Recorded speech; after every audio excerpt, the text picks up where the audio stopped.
Илья Брушенко на связи. Прием с высоты 400 километров, рады слышать вас. Astronomie, astrophysique, cosmologie, astroparticules. Ça se passe là-haut. Salut à toutes et à tous. La rotation du trou noir Cygnus X1 vient d'être réestimée par une équipe d'astrophysiciens polonais et indiens.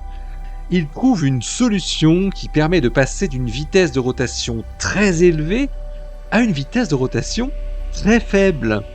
L'étude est parue dans The Astrophysical Journal Letters. Un résultat très important qui a été obtenu ces dernières années, grâce aux études sur les ondes gravitationnelles, c'est que le taux de rotation, les spins des trous noirs binaires, avant de fusionner, sont généralement faibles. L'étude de population la plus récente qui a été publiée par la collaboration LIGO-Virgo en 2023 présente les statistiques de 70 fusions binaires. Eh bien, le paramètre de spin moyen, qu'on appelle A étoile, c'est-à-dire les spins individuels pondérés par les masses et les angles d'inclinaison, a une valeur moyenne de 0,06. Et la valeur la plus élevée de l'échantillon est de 0,6, sachant que la distribution des spins individuels culmine à 0,13, la plupart d'entre eux étant inférieurs à 0,4. Pour rappel, le paramètre de spin, c'est une valeur sans dimension qui varie entre 0, qui correspond à aucune rotation, et 1, qui correspond à la rotation maximale d'un trou noir, une rotation à la vitesse de la lumière. Le paramètre de spin est égal au moment cinétique du trou noir divisé par sa masse, en considérant que la valeur des constantes C et G est égale à 1. Ces résultats sont un peu étonnants parce qu'ils impliquent que la plupart de ces trous noirs sont formés avec de faibles spins natifs. Et cela peut se produire si le noyau stellaire, pendant l'expansion qui se produit à la sortie de la séquence principale, reste fortement couplé à l'enveloppe externe de l'étoile. Et ça exclut les modèles stellaires avec un transfert de moment cinétique modéré. D'un autre côté, ces résultats sont cohérents avec les modèles stellaires standards MESA qui incluent un transport efficace et qui prédisent généralement une valeur de A étoile d'environ 0,1. Mais il y a un problème. Parce que parmi les progéniteurs des trous noirs binaires, on devrait trouver les binaires à rayon X qui sont constitués d'un trou noir et d'une étoile de masse élevée qui lui donne de la matière, qui en profite pour rayonner.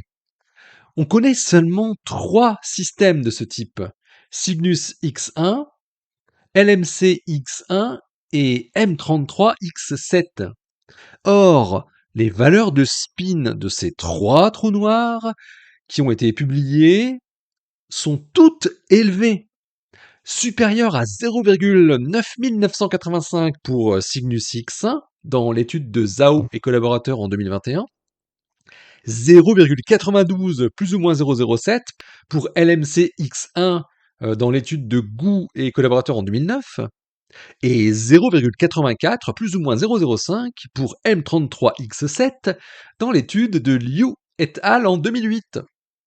Et tous les auteurs de ces mesures indiquent que ces spins doivent être natifs et non induits par l'accrétion de matière en cours, ce qui apparaît donc en conflit flagrant avec le résultat des spins observés sur les trous noirs binaires juste avant leur fusion par LIGO et Virgo.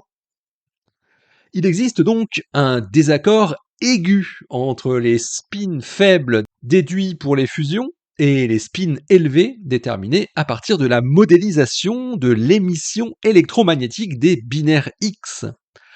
La méthode qui est utilisée pour la détermination du spin des 3 binaires X, avec des étoiles donneuses de masse élevée, c'est la méthode dite du continuum, qui est basée sur l'ajustement de la forme du spectre du disque d'accrétion.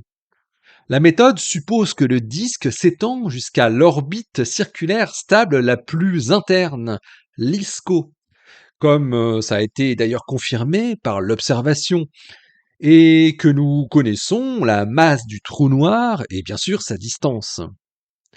Une autre hypothèse majeure du modèle du continuum, tel qu'utilisé jusqu'à présent, c'est que le disque est décrit par le modèle d'accrétion standard. Les 3 études sur ces binaires X ont été réalisées à l'aide du modèle qu'on appelle KER-BB2, qui avait été développé par McClintock et collaborateurs en 2006. Ce modèle utilise le traitement relativiste de Lee et collaborateurs de 2005 et les calculs des spectres de disques de Davis et al. De 2005 également, pour un paramètre de viscosité alpha égale 0,1. Mais ce modèle standard prédit que le disque est visqueusement et thermiquement instable lorsqu'il est dominé par la pression de rayonnement. Au contraire, les observations de l'émission de rayons X mous des binaires X montrent qu'ils sont très stables, comme l'avaient d'ailleurs trouvé Gierlinski et Don en 2004.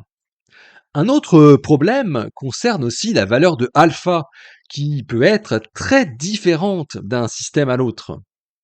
Alors, Andrei Ziarski et ses collaborateurs ont donc décidé de tout reprendre depuis le début, c'est-à-dire à partir de nouvelles observations sur le cas emblématique de la binaire Cygnus X1 et en utilisant une méthode un peu différente. Les astrophysiciens ont effectué des observations simultanées avec les télescopes spatiaux NICER et NuSTAR, ainsi qu'une observation contemporaine de intégrale. Ils ont constaté que la forme de la queue à haute énergie des spectres était relativement complexe. Elle est très mal décrite par une loi de puissance avec un phénomène de réflexion. Le meilleur modèle qu'ils ont trouvé est celui de la comptonisation hybride, qu'ils ont modélisé avec les photons d'un disque relativiste. Ils ont ainsi pu lier les paramètres de spin du disque d'accrétion avec les modèles d'élargissement de raies relativistes, en combinant la méthode du continuum du disque et les méthodes de spectroscopie de réflexion. Ce que voient Ziarski et ses collaborateurs, c'est que le paramètre de spin du trou noir mesuré de Cygnus X1 dépend fortement de la manière dont le disque est modélisé. Pour le modèle standard du disque d'accrétion, dans lequel les champs magnétiques résultent de la dynamo magnétorotationnelle, et avec l'inclinaison du système binaire déduite des études optiques, les nouvelles mesures confirment le résultat précédent de A étoile supérieur à 0,99. Mais les chercheurs indiquent que les disques peuvent être partiellement soutenus par une pression magnétique, ce qui peut augmenter le facteur de correction de couleur. Autoriser une valeur libre de ce facteur de correction lors de l'ajustement des données observationnelles mène déjà à une valeur plus basse du paramètre de spin, A étoile égale 0,90. Ensuite, si l'inclinaison du disque peut être différente de l'angle généralement admis, par exemple en raison d'une déformation, on parvient à nouveau à une réduction du paramètre de spin. On a A étoile égale 0,87, qui est obtenu pour un angle d'inclinaison de 39 degrés, et avec une amélioration significative de l'ajustement.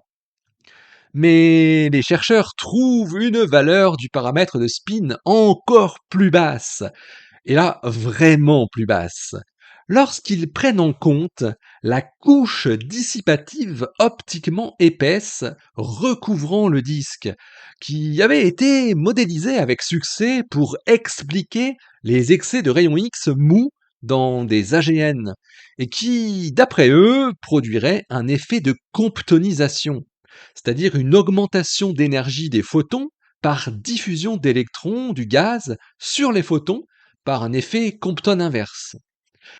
Il montre que cette variante du modèle d'émission de rayons X du disque d'accrétion conduit à une amélioration de l'ajustement des paramètres, qui est très significative par rapport au modèle standard du disque. Et ce nouveau modèle donne un paramètre de spin très faible, à étoile inférieur à 0,07. Alors le faible spin de ce nouveau modèle est compensé par une valeur plus grande de l'indice d'irradiation, augmentant de 2 à 5, ce qui signifie que la réflexion est désormais beaucoup plus concentrée au centre du disque d'accrétion.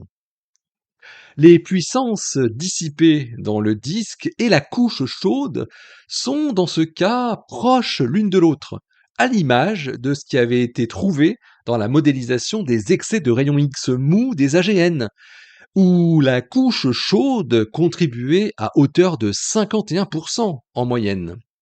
Ça avait été montré par Ballantyne et collaborateurs en 2024. Le changement de modélisation des disques d'accrétion dans les binaires X suffirait donc à retomber sur nos pattes. Au lieu de trouver des trous noirs tournant très rapidement, on aurait au contraire des trous noirs tournant très lentement.